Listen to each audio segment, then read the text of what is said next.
আমার অনেক ইচ্ছা ছিল ছোটকাল থেকে আমার আব্বা আম্মু মাদ্রাসায় ভর্তি করাবেন। হ্যাঁ, আমাকে মাদ্রাসায় দেওয়ার পর উস্তাদরা মেহনত করে অনেক সাধনা করে আমাকে এই পর্যন্ত আনছেন। আল্লাহ পাক আমাকে আনছে। সুবহানাল্লাহ। তার মানে তুমি শুনে শুনে হিফজ করেছো না? জি। হ্যাঁ, তাহলে আমাদেরকে একটু তেলাওয়াত শোনাও।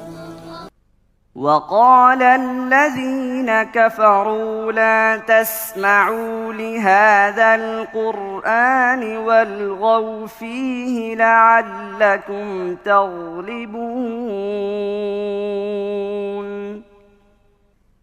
فلنذيقن الذين كفروا عذابا شديدا ولنجزينهم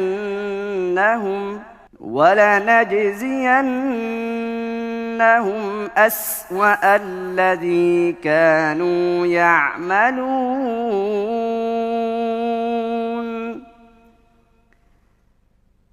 ذلك جزاء أعداء الله النار لهم فيها دار الخلد جزاء بما كانوا بآياتنا يجحدون মাশাআল্লাহ ভাইয়া। তাহলে এই ক্ষেত্রে, এই হিফজের ক্ষেত্রে তোমার সবচেয়ে বেশি কৃতজ্ঞতা কার প্রতি? সর্বপ্রথম আল্লাহর শুকরিয়া, হ্যাঁ, তারপরে উস্তাদের উপরে কৃতজ্ঞতা প্রকাশ করি। তাই না? তাহলে ওস্তাদের জন্য একটা দোয়া করো তো।